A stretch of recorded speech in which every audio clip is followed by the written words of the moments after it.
자, 인사할게요. 네, 반갑습니다. 네. 지난 시간에 이어서 이제 순위확정력 볼 건데요.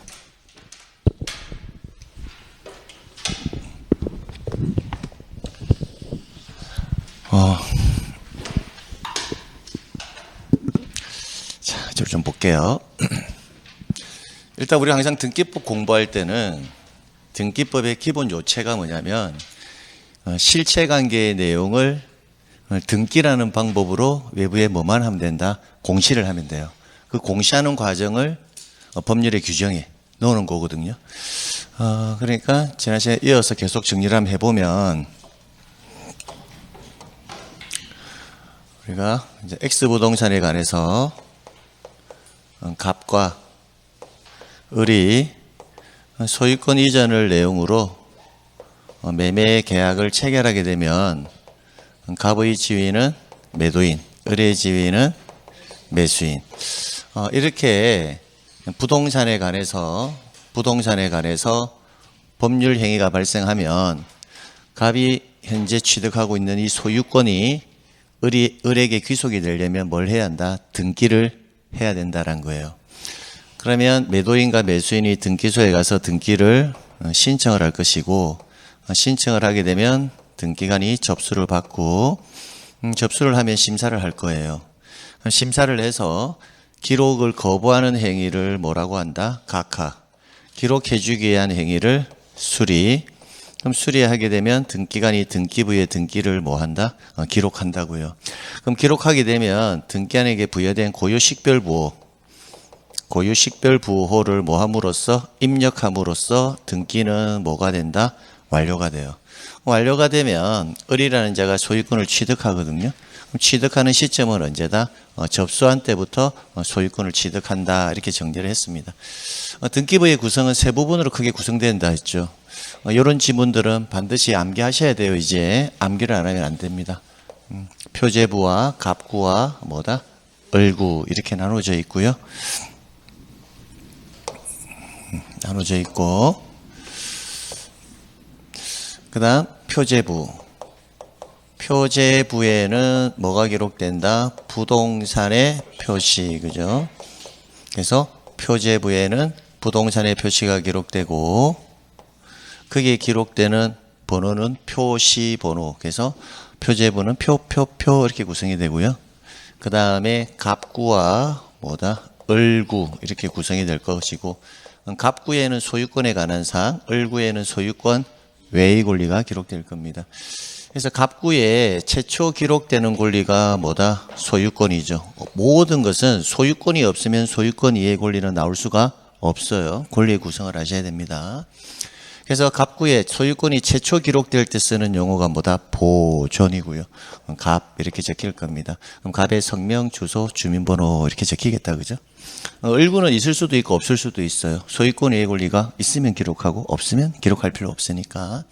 그럼 이 상태에서 이제 을 명의로 소유권 무슨 등기? 이전 등기가 될 것이고 원인은 뭐다? 매매가 될 것이고 소유자는 을 이렇게 기록이 된다고요. 그럼 등기부에 이제 기록이 되게 되면 보존 등기는 여기에 순위번호가 1 되어 있고 소유권 이전은 순위번호가 2 이렇게 되어 있잖아요. 그럼 여기는 몇 순위다? 1순위. 얘는 몇 순위? 2순위. 이렇게 등기가 되면 순위가 확정이 된다고요. 순위가. 그럼 순위가 확정이 될 때 순위의 우열 관계를 나타낼 필요가 있거든요. 그걸 우리 순위 확정력에서 몇 가지를 암기해야 했다고요. 자, 거기서 이제 암기할 내용을 이제 몇 가지를 좀 살펴보면, 이쪽으로 좀 보시면, 자, 이 내용은 박스형 문제가 나올 때는 출제인이 꼭꼭 한 지문씩은 내어줘요. 그래서 암기해야 됩니다.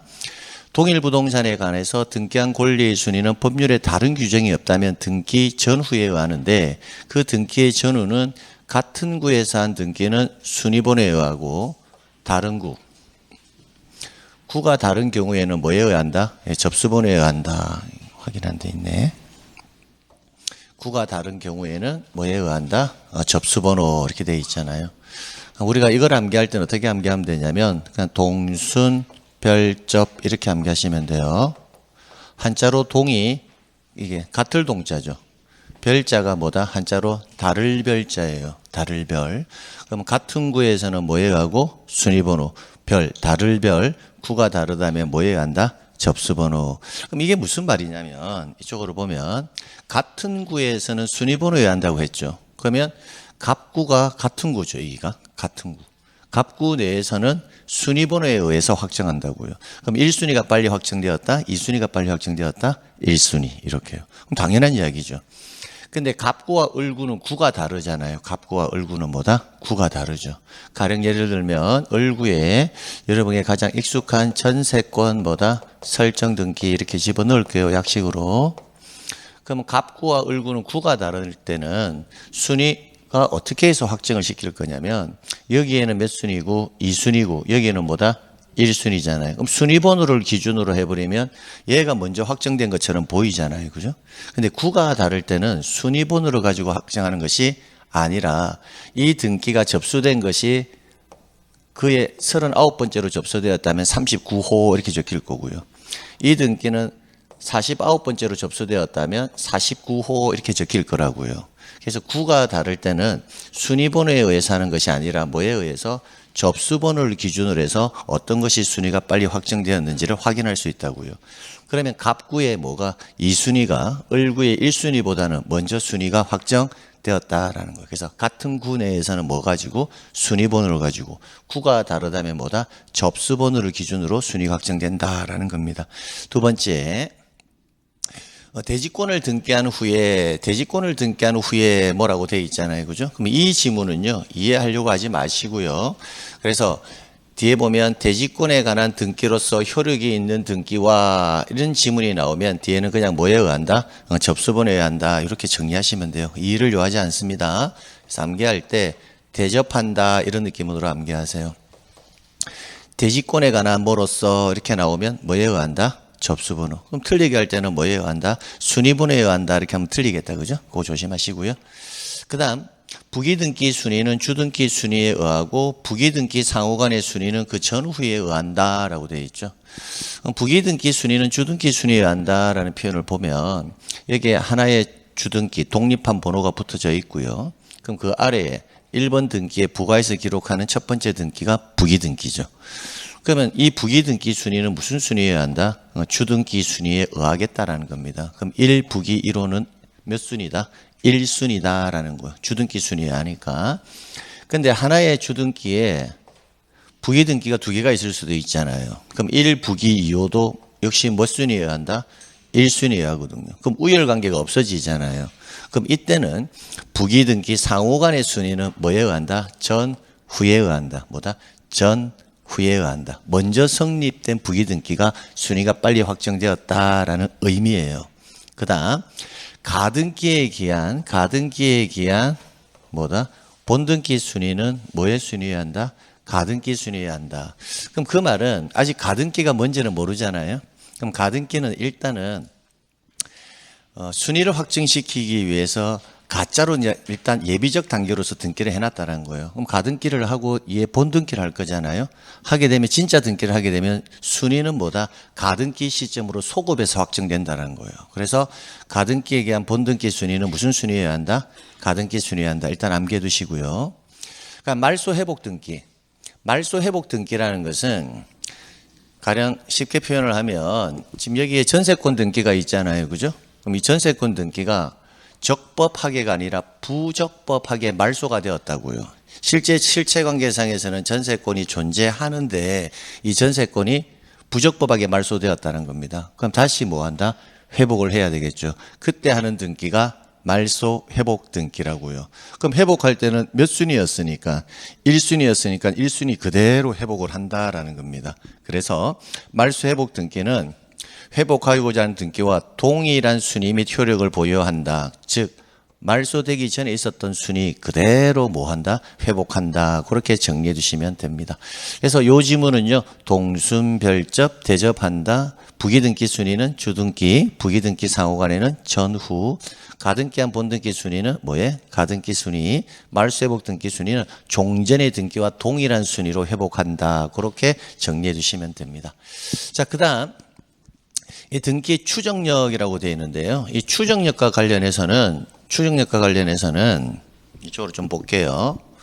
자, 지금 이번에 소유권 이전 매매을 돼 있잖아요. 우리가 지난 시간에 확인했듯이 우리 등기는 무슨 심사를 채택한다? 형식적 심사, 즉 서면 심사를 한다라고 했잖아요. 그죠?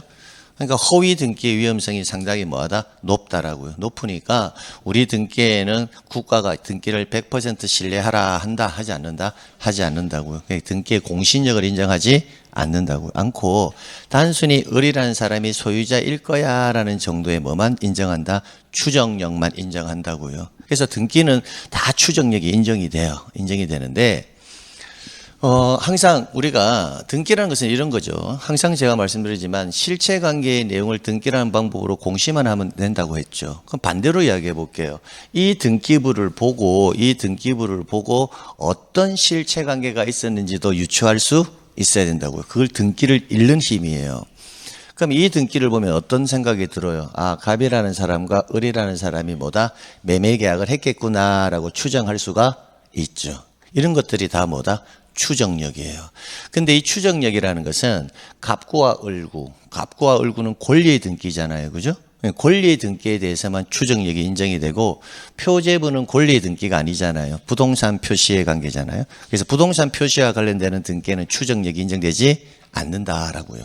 그래서 추정력이 인정되지 않는 경우의 수 세 가지를 좀 암기해 두시는 게 좋아요.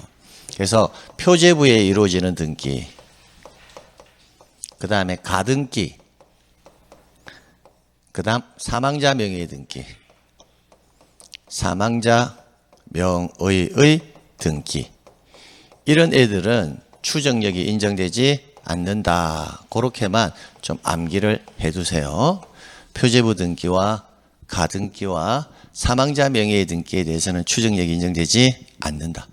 자, 그리고 이제 추정력과 관련해서는요, 출제인이 과거 3년 전에 입증 책임의 문제를 한번 낸 적이 있습니다. 그래서 입증 책임의 문제는 단순히 여러분이 암기하려고 하지 마시고요, 조금만 생각을 한번 해보세요. 생각을 하면 편해요. 자, 이쪽으로 보는 거예요. 이쪽으로 보면, 자, 이 상태에서 소송이 제기되었다라고 가정해 볼게요. 그럼 소송이 제기되었다라는 말은 어떤 말일까요? 갑하고 을 사이에서 소송이 제기되었다라는 말은 이 등기가 아무 문제가 없으면 소송이 제기될 이유가 없죠. 그러면 소송이 제기되었을 때는 어떤 소송이 제기되었을까요? 갑이 누구를 상대로? 을을 상대로 이 등기는 효력이 없는 등기입니다라고 뭐한다? 소송을 제기할 수도 있겠다고죠. 그럼 실체관계상에서는 이런 현상이 있었다 없었다? 없었는데 을 명의로 지금 등기되어 있으니까 갑이 을의 등기는 효력이 없습니다라고 소송을 제기하겠죠. 그럼 소송을 제기했을 때 판사가 소송 제기 내용을 보고 어떤 생각을 할 거냐면, 일단 누구 앞으로? 을 앞으로 현재 뭐는 되어 있으니까, 등기는 되어 있으니까 판사는 을이 유효하게 소유권을 취득한 것으로 뭐한다? 추정을 할 거란 거예요, 판사가. 그럼 추정을 할 거니까 무효를 주장하는 사람, 이 등기는 효력이 없는 등기입니다라고 무효를 주장하는 사람은 누구일까요? 갑이겠죠. 그럼 갑은 이 등기는 유효한 것으로 추정은 하는데 이 등기는 유효한 등기가 아닙니다라고 주장하는 사람은 을이 주장하는 것이 아니라 당연히 누가 주장해야 한다? 갑. 그럼 그 말은 뭐다? 이 등기는 실체관계에 부합하지 않는 등기예요 라고 입증을 누가 해야 된다? 갑이 입증을 해야 된다는 거예요. 자, 그러면 추정을 받는 사람은 입증을 할 필요는 있다 없다? 없다라는 거예요. 그래서 등기의 진실성을 부인하려는 자, 그럼 저 사례에서는 누구다? 갑이 되겠죠. 갑은 그 사실의 주장과 입증 책임이 있으며 반대 증거에 의해서 추정력은 뭐한다? 깨어진다. 즉 갑이 을은 소유자가 아니에요 라고 뭐만 하면 된다? 입증만 하면 추정력은 뭐다? 깨어진다라는 거예요. 자, 그런데 이게 원칙이거든요. 근데 원칙인데 우리가 3년 전에 기출지문으로 한번 나왔던 지문이 뭐냐면, 추정을 받으면, 잘 보셔야 돼요. 을이 추정을 받고 있으면 반대를 주장하는 자, 누가? 갑이 이 사람은 유효한 등기가 아니에요라고 갑이 뭐 하면 된다? 입증을 하면 되거든요. 그런데 이 등기가 만약에 전제 조건이 이 등기가 추정력이 뭐하다? 없는 등기라면, 그 말은 누구 등기라면, 예를 들어서 사망자 명의의 등기는 추정력이 없다라고 했잖아요. 그죠?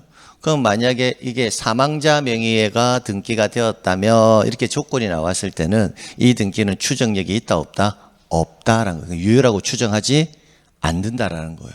그럼 없으면 이 상태에서는 누가 입증을 지어야 되느냐? 누가? 을 스스로가 뭐다? 나의 등기는 유효한 등기입니다라고 뭘 해야 한다? 입증을 해야 된다는 거. 입증 책임의 전환이 일어난다는 거예요. 결론을 지으면 해당 등기가 추정을 받고 있으면 반대를 주장하는 자가 입증을 하면 되고, 해당 등기가 추정을 받지 못한다면 스스로가 뭐 해야 한다? 입증을 해야 된다라는 거예요. 그래서 과거 시험 문제가 이렇게 나온 적이 있습니다. 근래에 잘 나오지 않는데 입증 책임의 문제 가지고 한 지문씩 가끔 나오거든요. 이렇게요. 사망자 명의로 등기가 되어 있다면 이 등기의 무효를 주장하는 자가 입증을 해야 된다. 이렇게 나오면 뭐다? X라고요. 사망자 명의의 등기가 되어 있으면 이 등기는 추정력 자체가 없기 때문에 무효를 주장하는 자가 아니라 뭐다? 스스로가, 현재의 등기부상 명의인 스스로가 뭘 해야 한다? 입증을 해야 한다. 그거 지문 하나 정도만 가져가시면 됩니다. 자, 그 다음에는 뭐 특이점은 없습니다. 넘겨버리셔도 좋아요. 그 다음에 뒤에 안 보셔도 됩니다. 그냥 넘기시면 됩니다. 넘기시면 되고요. 자, 그 다음에 이제 등기의 유효 요건인데요. 유효 요건인데, 유효 요건도 요즘은 거의 출제가 되지 않습니다. 이쪽으로 한번 보시게 되면 21회, 24회, 26회 거의 출제가 안 되고 있다는 걸 알 수가 있죠. 여러분 시험 36회거든요. 근래 시험지가 안 나왔다라는 거예요. 그래서 크게 여러분이 여기 있는 내용들, 뭐 관할 위반의 등기가 아닐 거, 뭐 이런 내용들이 있잖아요. 이 내용들은 굳이 암기할 필요는 없습니다. 암기할 필요는 없고요. 제가 여러분에게 전달해 줘야 될 내용 하나만 정확하게 좀 가져가시면 됩니다. 하나만. 이쪽으로 좀 볼게요. 이건 아셔야 됩니다. 이 내용이 실체관계잖아요. 다시 한 번 말씀드리지만 등기라는 것은 실체관계의 내용을 무슨 방법으로?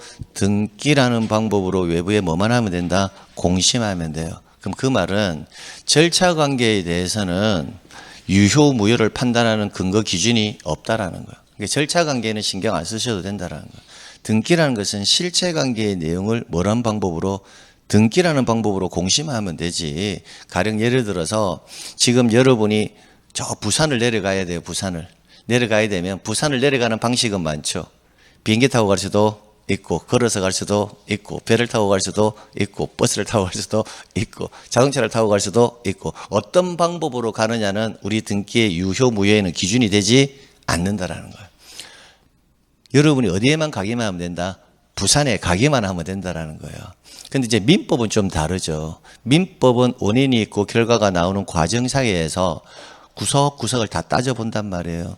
만약에 당사자가 존재한다면 그 사람이 권리 능력이 있는지 없는지, 행위 능력이 있는지 없는지, 의사 능력이 있는지 없는지, 법률 행위의 목적이 있다면 그 목적이 타당한지, 실현 가능성이 있는지 없는지, 그런 걸 다 따지잖아요. 그죠? 근데 우리 등기는 유효, 무효의 개념은요, 실체 관계의 내용이 뭐라는 방법으로? 등기라는 방법으로 구현되어서 공시만 되면 돼요. 그럼 절차상의 문제에 대해서는 따지지 않는다. 그게 등기의 유효 요건이에요. 그래서 실체관계의 내용이 뭐하고 등기부에 기록된 거하고 서로 뭐하면 부합하면 그 등기는 뭐다? 유효 이렇게 보는 거야. 그런데 이때 이 부합의 정도, 부합한다 이 말이 일치해야 된다라는 말이거든요. 근데 사실 일치라는 표현과 부합이라는 표현은 뉘앙스가 조금 달라요. 일치해야 된다는 말은 똑같아야 된다는 거예요. 근데 부합하다는 말은 완전히 똑같을 필요는 없다. 어느 정도까지만 일치하면 된다. 이 정도의 느낌이에요. 그럼 어디까지만 일치해야 되느냐면 기본적으로 세 가지는 여러분이 꼭 기억하셔야 돼요. 그걸 우리는 권리의 객체, 이걸 권리의 객체라고 합니다.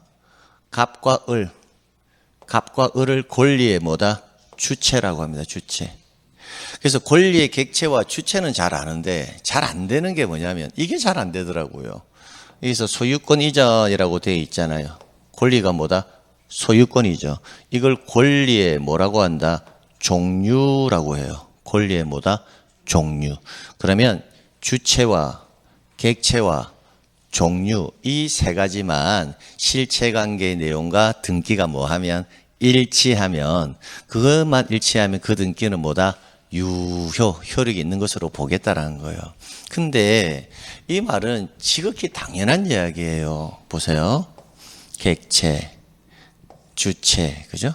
그럼 권리의 종류 이 세 가지만 일치하면 그럼 나머지는 뭐 한다? 불일치하더라도 무효로 보지는 않겠다라는 겁니다. 그럼 어떻게 시정을 할 거냐? 이제 이런 거예요. 지난 시간에 여러분 이제 공부한 내용을 이제 써먹을 때가 왔는데 잘 되어 왔는지 모르겠다. 만약에 객체가 불일치하다고 가정해봐요. 항상 등기를 이해할 때는요. 여러분이 제3자적 관점에서 보지 말고 항상 당사자 입장에서 뭔가 생각을 해보세요. 즉 감정이입을 시키라는 거예요. 여러분이 지금부터 어리다라고 생각하면서 수업을 들어보시라고요. 실제 여러분이 부동산을 매매 계약했다라고 생각하시는 거예요. 그래야 빨라요. 여러분이 X부동산을 계약을 했잖아요, 지금. 근데 등기가요. Y부동산에 관해서 갑에서 을로 등기가 될 수도 있잖아요. 그죠? 그럼 이런 등기를 여러분은 유효한 등기다라고 인정할 겁니까? 아니면 인정하지 않을 거예요. 인정하지 않겠죠. 가령 내가 200억짜리 건물을 매매 계약했는데 1억짜리 뭐다 건물이 등기되었다면 그걸 유효라고 말하는 사람은 없을 거예요. 근데 이게 실제로 내가 그 상황에 들어가서 생각해 보면 지극히 당연한 이야기들이 이상하게 제3자적 관점에서 지문을 읽잖아요. 그럼 자꾸 생각을 하게 되거든요. 생각을 할 이유가 없는 것들인데. 그래서 등기는 자꾸 내가 당사자 입장에 서봐야 돼요. 두 번째, X부동산에 관해서 소유권 이전을 내용으로 매매 계약을 했잖아요. 그죠? 근데 등기가요. 여러분 앞으로 전세권 등기가 되었다라고 가정해 보세요. 여러분 앞으로 무슨 등기가? 전세권 등기가. X부동산에 대해서 갑에서 을 앞으로 무슨 등기가? 전세권 등기가. 무슨 등기 되어야 되는데? 소유권 매매가 아니라 뭐다? 소유권 이전 등기가 되어야 되는데 전세권 등기가 되었다고요. 그러면 여러분은 등기가 안 될 줄 알았는데 그나마 그래도 전세권이라서 되어서 다행이네 하면서 나 전세권 유효로 할래? 할 겁니까? 안 할 거잖아요. 그죠? 그러니까 권리의 뭐다? 종류가 뭐해도 불일치해도 그 등기는 뭐다? 무효가 되는 거예요. 그럼 어떻게 해야 된다? 그 등기를 뭐하고? 말소를 하고 다시 무슨 등기? 소유권 이전 등기를 하는 게 맞겠죠. 그럼 세 번째, 그럼 X부동산에 대해서 소유권 이전 등기가 되었어요. 그럼 권리의 종류도 일치하고 권리의 객체도 일치하잖아요. 그죠? 되었는데 을 앞으로 즉 여러분 앞으로 등기가 된 게 아니라 지나가는 행인 앞으로 등기가 된 거예요. 그럼 그걸 여러분 유효라고 볼 겁니까? 아니죠. 그럼 뭐다? 권리의 뭐다? 주체가 불일치해도 그 등기는 뭐다? 무효, 효력이 없다라는 거예요. 그럼 나머지는요. 주체와 객체와 종류가 일치하면 뭐다? 유효. 불일치하면 무효. 무효라면 뭘 해야 한다? 말소. 그럼 다시 등기를 해라 이거란 말이에요. 그러면 선생님 그럼 실체관계와 등기 사이에서 주체, 객체, 종류는 일치하는데 그럼 나머지 부분이 불일치할 수도 있잖아요.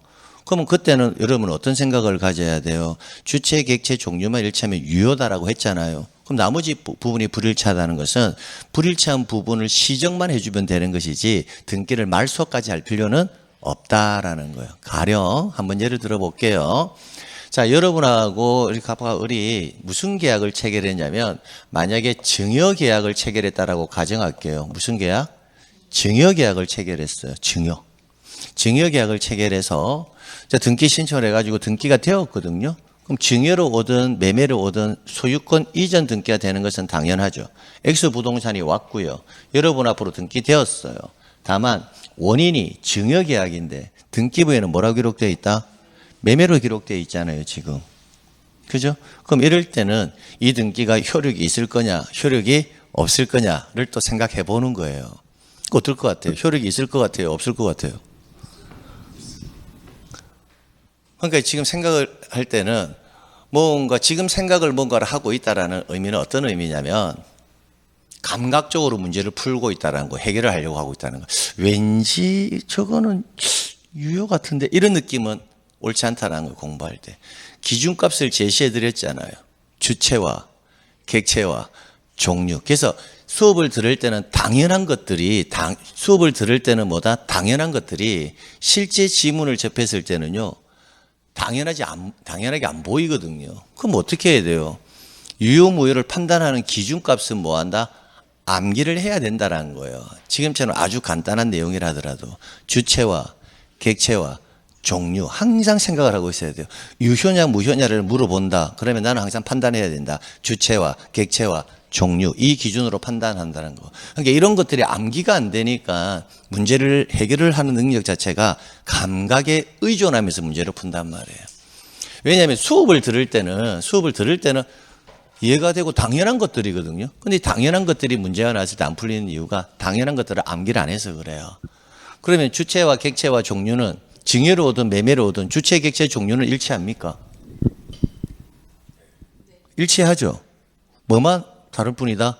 원인, 소유권 이전 등기라는 원인이 다를 뿐이지 주체, 객체, 종류는 일치한단 말이에요. 그래서 출제인이 자주 물어보는 게 이 종류를 자주 물어봐요. 종류를. 그러면 이제 어떻게 하면 돼요? 매매를 뭐로 바꾸면 된다? 나중에 증여를 이렇게 수정하면 되는 거예요. 매매를 뭐로? 증여 이렇게 해요. 이렇게. 그럼 결론은 뭘까? 주체, 객체, 종류가 아닌 다른 부분에서 불일치가 만약에 발생하면 그때는 해당 등기는 무효가 아니니까 실체관계의 내용에 맞도록 수정을 해주면 돼요. 그럼 그때 수정을 할 때 그게 이제 두 가지로 나누어지는데 기록할 당시부터 잘못 기록되어 있을 수도 있잖아요. 수정해야 될 부분이 주체, 객체, 종류가 아닌 나머지 부분은 수정을 해주면 되는데 기록할 당시부터 잘못 기록되어 있을 수도 있고 기록할 때는 정상적으로 기록되어 있었는데 나머지 부분이 나중에 달라질 수도 있거든요. 실체관계가. 그럼 이거는 기록할 당시부터 잘못 기록된 거잖아요. 그럼 이때는 무슨 등기를 하느냐면 경정 등기를 해서 시정을 하면 된단 말이에요. 지난주에 설명드렸다시피. 근데 우리 시험에는 경정 등기는 거의 시험 문제 나오지 않습니다. 안 나오고요. 가령 이렇게 한번 볼까요? 다시 돌아와서 자, 이 전세금이 지금 현재 5억이다라고 가정해 볼게요. 전세금이 5억이거든요. 근데 나중에 전세금을 합의를 해가지고요. 증액을 할 수도 있잖아요. 전세금을 몇 억으로? 10억으로 증액했다라고 가정해 봐요. 그럼 이제 실체관계는 얼마예요? 10억. 등기는 5억. 그럼 바로 잡아줘야 되잖아요. 5억을 몇 억으로? 10억. 그럼 바로 잡아준다. 그러니까 등기는 아주 간단해요. 실체관계의 내용에 맞도록만 등기를 해주면 돼요. 그럼 그때 할 때 무슨 등기를 할 거니? 그게 여러분이 최종적으로 해야 될 암기사항이라는 거예요. 그럼 이렇게 10억으로 바꿔주는 이런 등기를 해야 되거든요. 그럼 일단은 설정 등기는 아니잖아요. 보존 등기도 아니죠. 말소 등기도 아니고 멸실 등기도 아니고 그럼 남아있는 등기는 뭐다? 변경 아니면 경정인데 기록될 당시부터 불일치한 건가요? 아니죠. 나중에 금액을 증액이기 때문에 불일치한 거죠. 그 무슨 등기? 변경 등기. 근데 앞에 항상 주어를 붙여야 돼. 습관적으로. 상용이 변경 등기는 아닐 거잖아. 무슨 변경 등기? 전세권 변경 등기. 이렇게 항상 용어를 붙여줘야 된다고. 그래서 이걸 자꾸 읽는 습관을 들어야 돼. 무슨 등기 한다? 전세권 변경 등기 해서 5억을 10억으로 바꿔주는 등기. 이렇게 해요. 그러면 이거는 금액뿐만 아니라 주체와 객체와 종류가 아닌 뭐 전세권의 존속 기간이 있을 수도 있잖아요. 존속 기간을 늘릴 수도 있고 뭐 한다? 줄일 수도 있고. 그럼 그것도 무슨 등기? 전세권 변경 등기예요.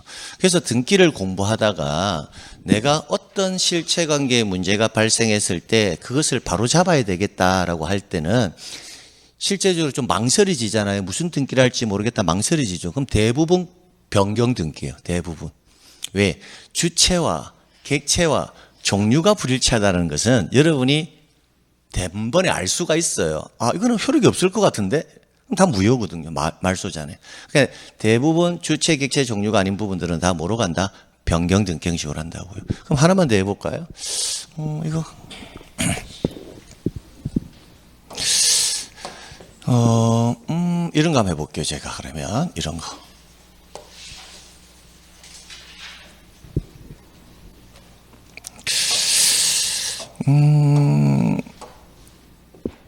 자, 여기 A 성명. 그럼 여기에 뭐다? 주소. 주소가 마두동 17번지. A의 주민번호가 580 개띠입니다. 580804 주민번호 이렇게 나와 있을 거예요. 이렇게. 그럼 우리는 성명, 주소, 주민번호 이 세 가지를 뭐라고 불렀죠? 등기, 명인, 표시. 그래 되어 있네. 그러니까 내가 뭐라고 불러요 했을 때 등기 명인의 표시가 되어 있으면 이제 등기가 단어를 맞춰 나가면서 등기가 만들어지는 거예요. 근데 제가 이거 뭐예요 했을 때 뭐지? 이렇게 되면 시작부터 막히니까 무슨 등기를 해야 될지를 모르게 되는 거예요. 자, 그런데 이 상태에서 A가 지금 마두동 17번지에 있는데 이사를 갔어요. 호계동 19번지로. 호계동 몇 번지로? 19번지로 이사 갔거든요. 이사를 거주지를 옮겼다. 또는 주소 이전 이렇게요. 이렇게. 그럼 실체 관계는 이제 이거라고요. 등기는 뭐고? 이거고. 그죠? 그럼 바로 잡아야 돼요? 안 잡아야 돼요? 마두동으로 호계동으로 바로 잡아야 되잖아요. 그죠? 그럼 무슨 등기 할까? 등기, 명인, 표시, 변경 등기.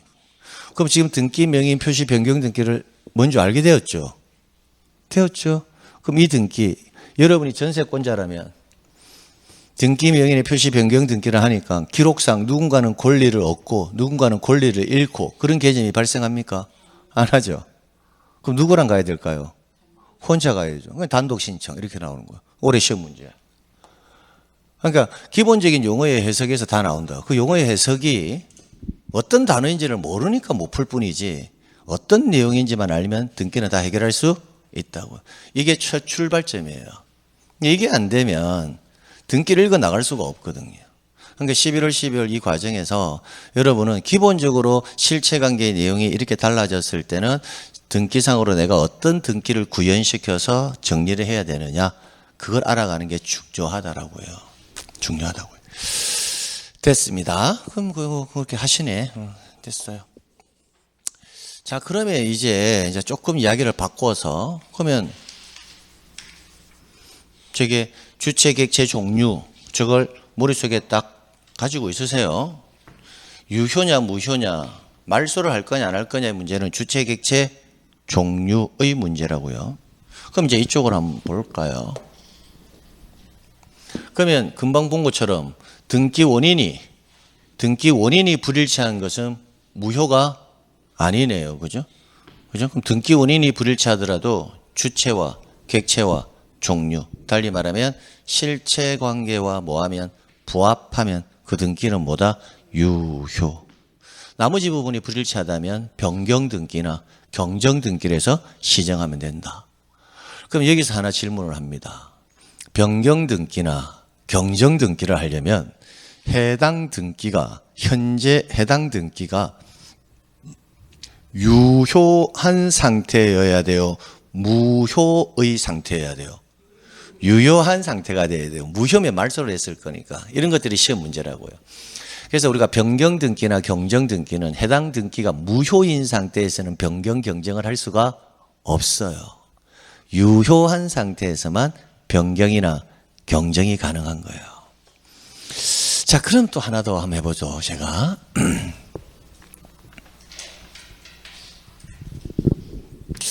이런 건 어떨 것 같아요? 이런 것은 남별하지 말고 그냥 생각을 해보세요. 자, 갑하고요. 적을 필요도 없어요. 갑하고 을하고 병하고 소유권 이전을 내용으로 매매 계약을 했어요. 얘도 마찬가지 소유권 이전을 내용으로 매매 계약을 했어요. 지금 등기부에는 현재 갑명의로 등기가 되어 있거든요. 등기부상에는. 근데 등기가 어떻게 기록이 되었냐면 이게 실체관계거든요. 두 사람 계약하고 또 두 사람 계약하고 현재 등기는 누구 앞으로 되어 있다? 갑 앞으로. 그러면 등기를 만약에 진행한다면 실체관계의 내용에 부합하도록 항상 등기를 해야 되잖아요. 그럼 실체 내용대로 등기를 하려면 어떻게 하는 게 정상이에요? 일단 누구 명의로 등기해야 돼요? 이게 어렵나요? 보고 읽는 것도 안 되나? 누구 명의로 등기해야 돼요? 을 명의로 등기해야 되잖아, 일단. 그 다음에 또 누구 명의로? 이거 맞잖아. 그러니까 실체관계의 내용을 그대로 등기상에 등기하면 된다니까, 이렇게. 이게 정상이거든요, 이게 정상. 근데 등기가 어떻게 되었냐면,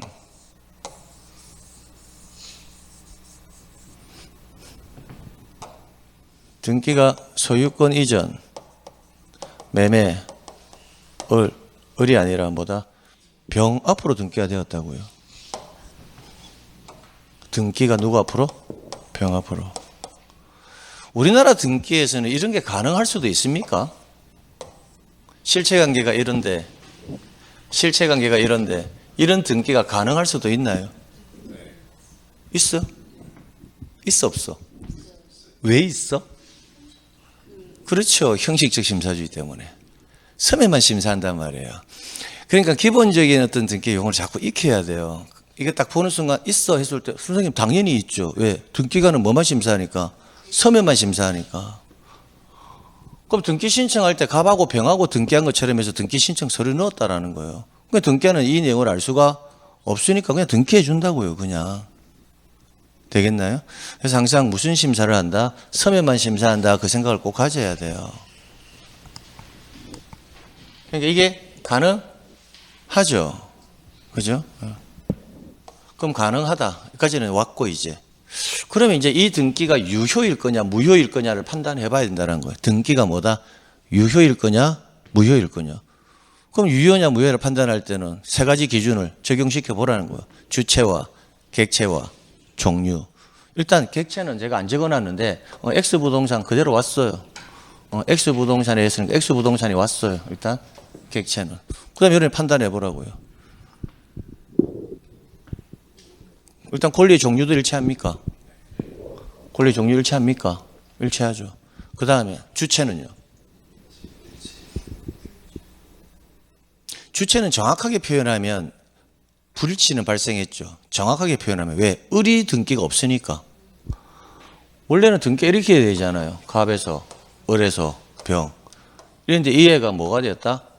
생략되었잖아요. 지금. 그럼 주체는 정확하게 표현하면 불일치하는 거는 맞죠. 그러니까 최종적으로는 일치합니까? 최종적으로는 일치하냐고요. 주체가. 일치한다. 그래서 우리 판례는 주체도 일치한다는 개념은 과정상에서는 불일치하는 것은 신경 쓰지 않겠다는 거.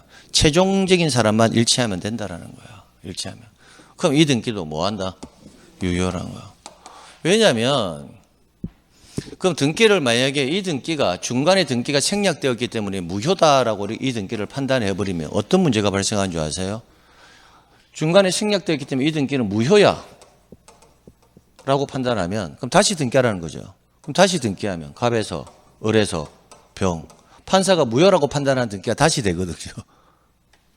그럼 판단이 뭐 한다? 법리에 괴리감이 생긴다고요. 이거는 같은 병인데 무효고 이거는 정상적으로 했을 때 유효다 이렇게 돼버리면. 그러니까 결론은 뭘까? 최종적으로 얘가 생략이 되었든 안 됐든 최종적으로 오는 사람만 뭐 하면 된다? 일치하면 된다는 거예요. 그럼 이런 등기를 중간에 뭐가 되었다? 생략되고 이루어지는 등기. 이걸 중간 생략 등기다라는 표현을 써요. 그럼 시험 문제 중간 생략 등기는 유효냐 무효냐 나오느냐 안 나온다고요. 근데 이런 기본적인 배경 지식은 뭐 한다? 등기에서는 알고는 있어야 돼요. 알고는 있어야 다른 지문들을 해석해 나갈 수가 있거든요. 그럼 유효예요, 유효. 끝이에요. 그러면 이제 이걸 하고 나면 이제 이런 생각을 하죠. 선생님, 그러면 만약에 제가 이 을의 입장인데 지금 현재 을의 입장인데 갑하고 을하고 제가 하고 을하고 병하고 계약했을 때 그럼 저는 취등록세 내야 되잖아요. 예. 그리고 병합표를 넘겼을 때 또 뭐다? 양도세도 내야 되잖아요. 그럼 을이 빠졌을 때 병 앞으로 등기가 만약에 뭐 한다? 바로 되었을 때 이 등기가 유효다. 그러면 을만 세금 탈루의 문제가 발생하지 않습니까? 그러면 제가 을의 입장이라면 저도 중간에 빠지고 싶어요. 해도 된다고요. 나중에 배꼽으로 막을 거 배로도 못 막을 수도 있다는 거. 즉 정확하게 말하면 해도 된다는 의미는 아니라 해서는 안 되는데 정상적으로 갑에서 누구로? 을에서 누구?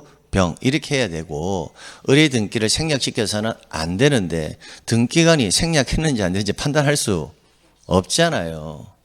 그러니까 당사자가 신청을 할 때 가봐에서 병하고 한 것처럼 해버리면 되는데 다만 나중에 문제가 발생할 수는 있다라는 거. 어떤 문제가 발생할까? 우리는 세금 탈루했잖아요. 그럼 세금 탈루했으니까 세금 탈루한 거 과징금 곱하기 100배 물어라 이렇게 되어버리면 배보다 배꼽이 더 클 수가 있는 상황이 벌어진다고요. 그래서 이걸 민법적으로 좀 접근해 들어가게 되면 민법에서는 강행 규정이라는 게 있고 임의 규정이라는 게 있어요. 임의 규정은 당사자 계약에 의해서 바꿔도 상관없는 규정들을 임의 규정이라고 해요. 강행 규정이라는 것은 당사자 약정에 의해서 바꿀 수는 없는 것들을 강행 규정이라고 하거든요.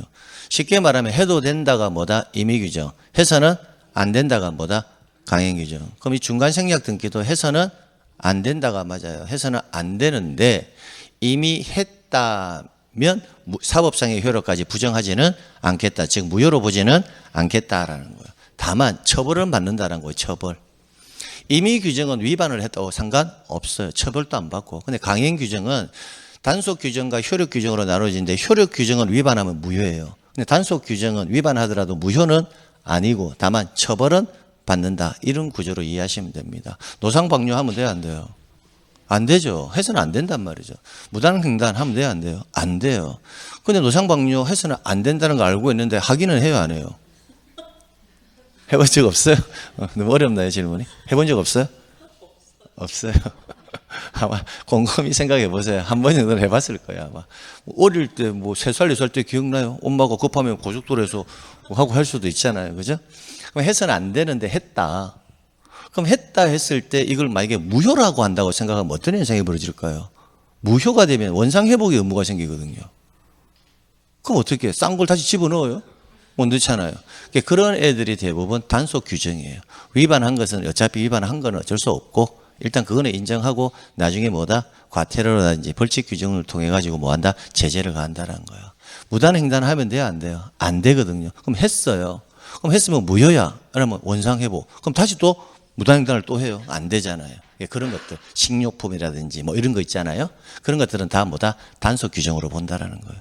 그래서 이런 느낌이에요. 이런 느낌. 그럼 이런 건 또 어떨까요?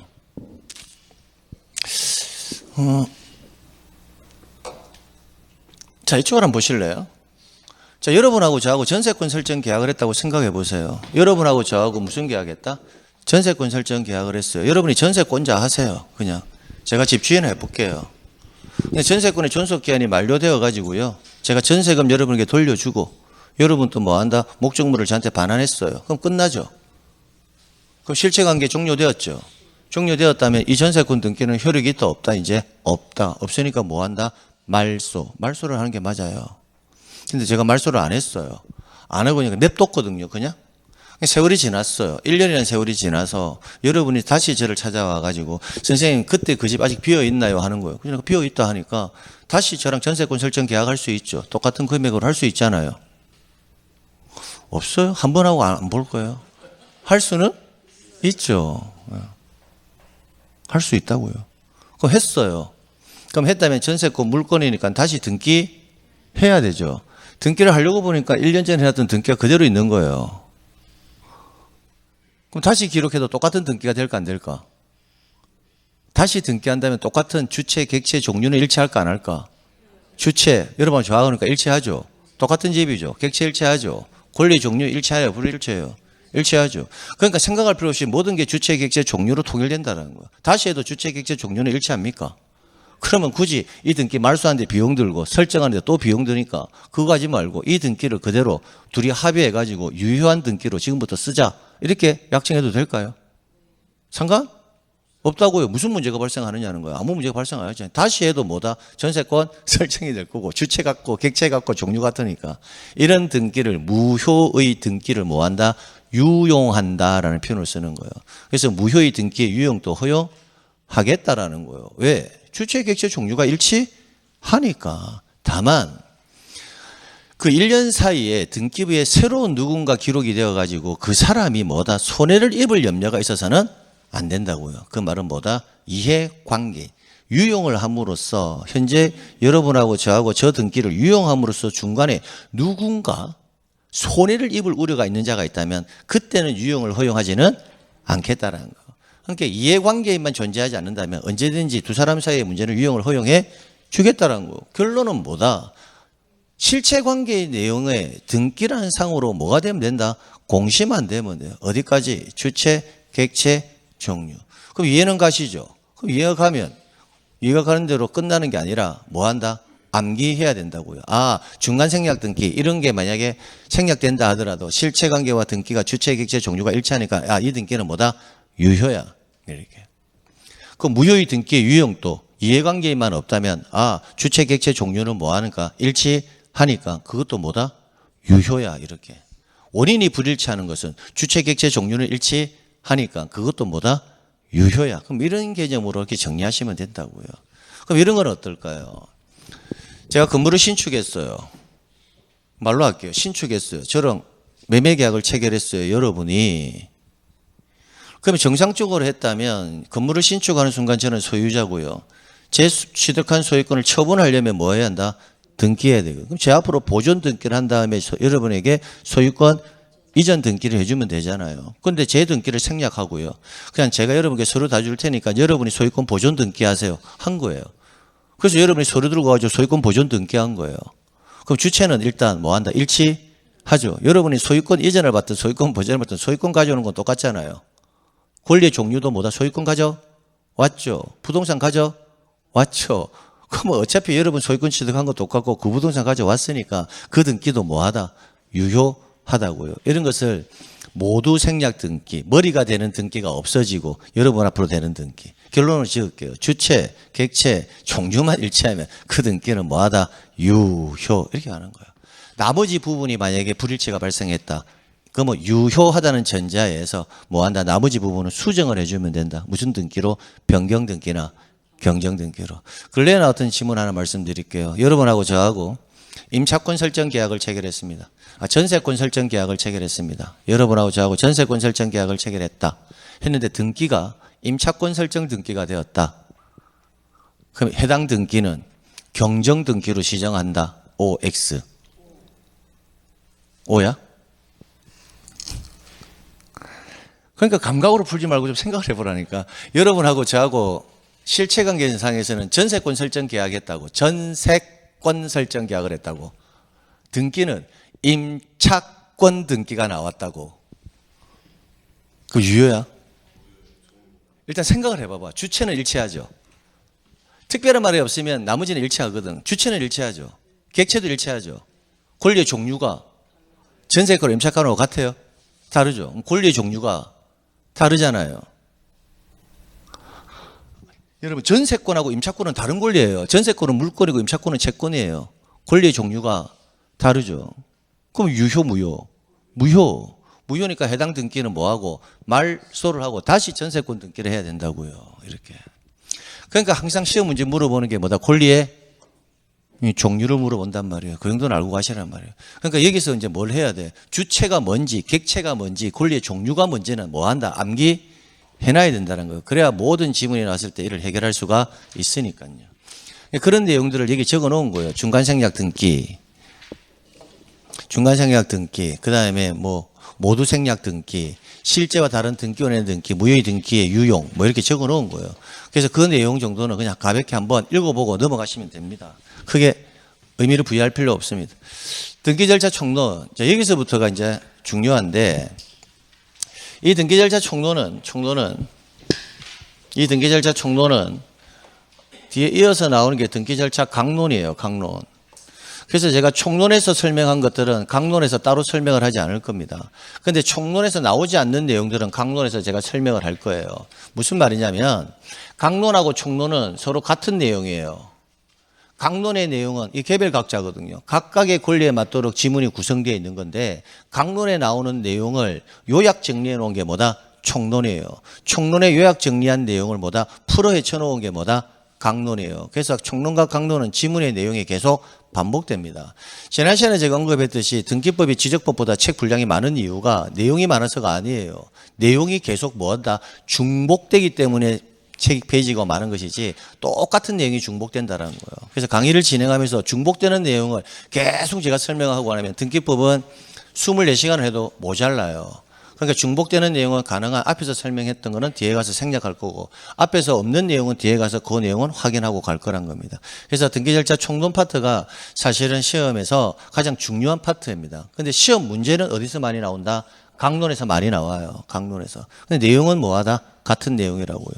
잠시 쉬었다가 우리는 이제 뭐다? 총론의 개괄적인 내용들 좀 정리하러 가도록 하겠습니다. 네, 좀 쉬었다 갈게요.